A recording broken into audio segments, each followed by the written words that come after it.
uma aliada de primeira hora de Jair Bolsonaro, a líder da minoria, a deputada federal do PL, Bia Kicis, que está generosamente aqui nos estúdios da CNN Brasil, em Brasília.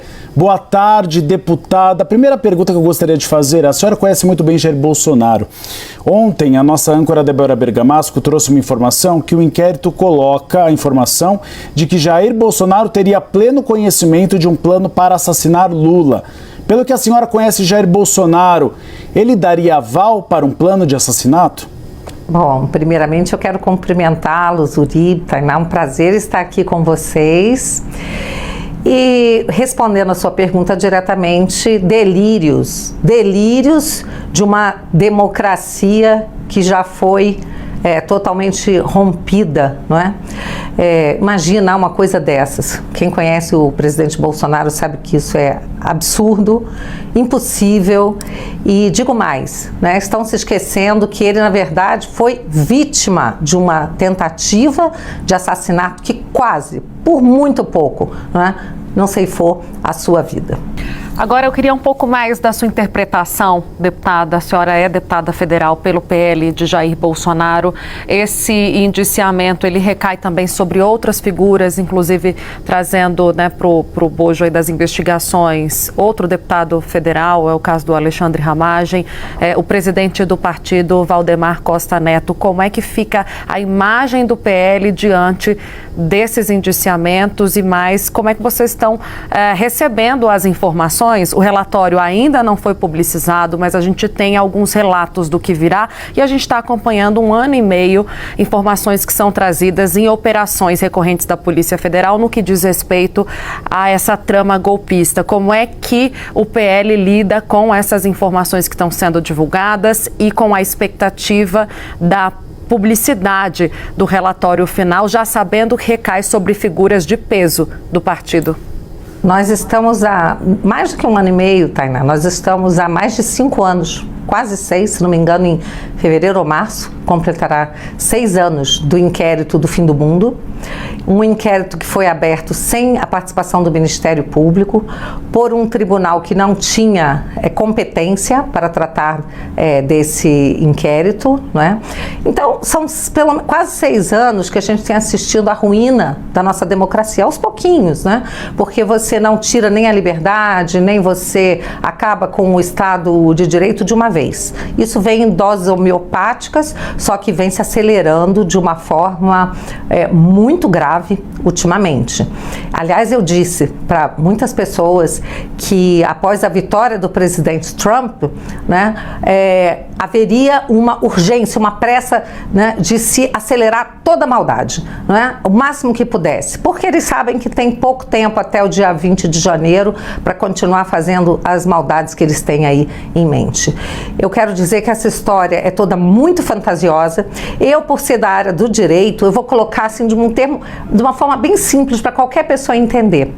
Como se fosse uma história, vamos imaginar aí uma pessoa meio distraída que entrasse num prédio para pegar o elevador e aí o ascensorista perguntasse: pois não, senhor, para qual andar? E ele respondesse: tanto faz, eu já errei de prédio mesmo.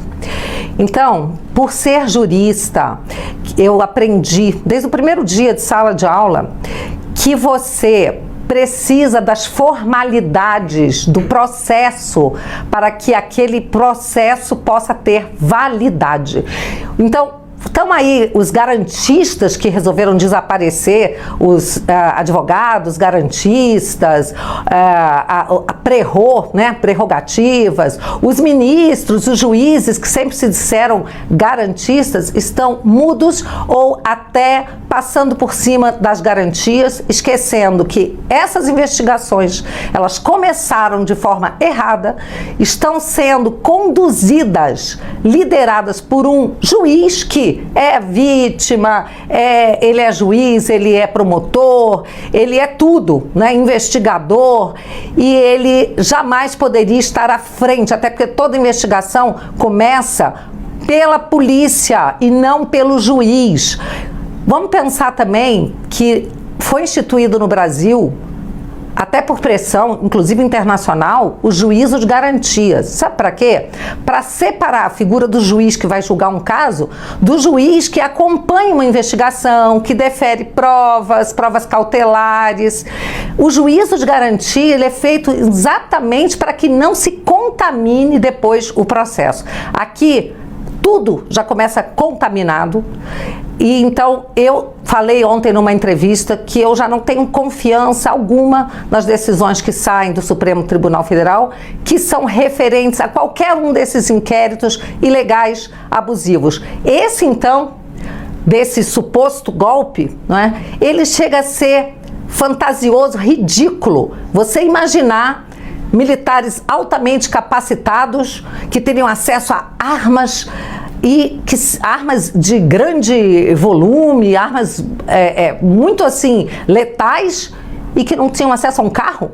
Eles dependeriam de um táxi para cometer lá os crimes que dizem que eles iriam cometer. Então tudo isso é absurdo, além do que nós não conhecemos o relatório. Ele é vazado para a imprensa por trechinhos. Então tudo isso vem sendo preparado há muito tempo e com a vitória do Trump sentiram e também o resultado das eleições municipais aqui, sentiram aí apertar o calo e a necessidade de ir para cima com muito mais força, com muito mais agressividade e pondo por terra, né, mais uma vez, dando um golpe aí mortal no Estado de Direito. Líder, eu gostaria de olhar um pouquinho para o Congresso Nacional, porque depois que a Polícia Federal falou do plano de assassinato de Lula, alguns parlamentares entraram com pedido para arquivamento do PL da anistia. A senhora acha que há justificativa de arquivamento ou ele tem de ser discutido novamente? Olha, estão fabricando todo tipo de narrativa para tentar arquivar esse processo. Esse projeto de lei da anistia, que é a coisa mais importante que a gente precisa fazer para pacificar esse país. Vamos lembrar que lá atrás tivemos guerrilheiros, terroristas, pessoas que explodiam caixa eletrônico de banco, matavam civis, matavam militares e que foram anistiados. É a tal da ampla, geral e restrita anistia que favoreceu a muitos que hoje estão aí no poder e estão gritando sem anistia. Vou dizer uma coisa, essas pessoas que hoje se beneficiariam e se beneficiarão da anistia, assim que o projeto for finalmente aprovado e estiver em vigor, a maioria delas são pessoas que não cometeram nenhum crime. Tem algumas que cometeram crime sim, mas crimes de menor potencial ofensivo, que quebraram vidraças, depredaram o plenário da Câmara, quebraram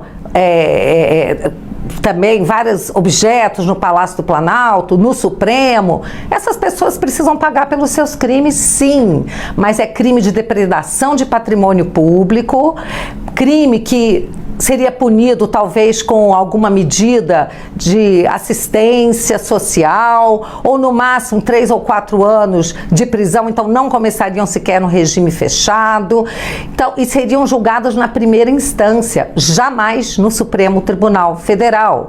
Então, como eu falei, entraram no prédio errado, agora não interessa para que andar que vai.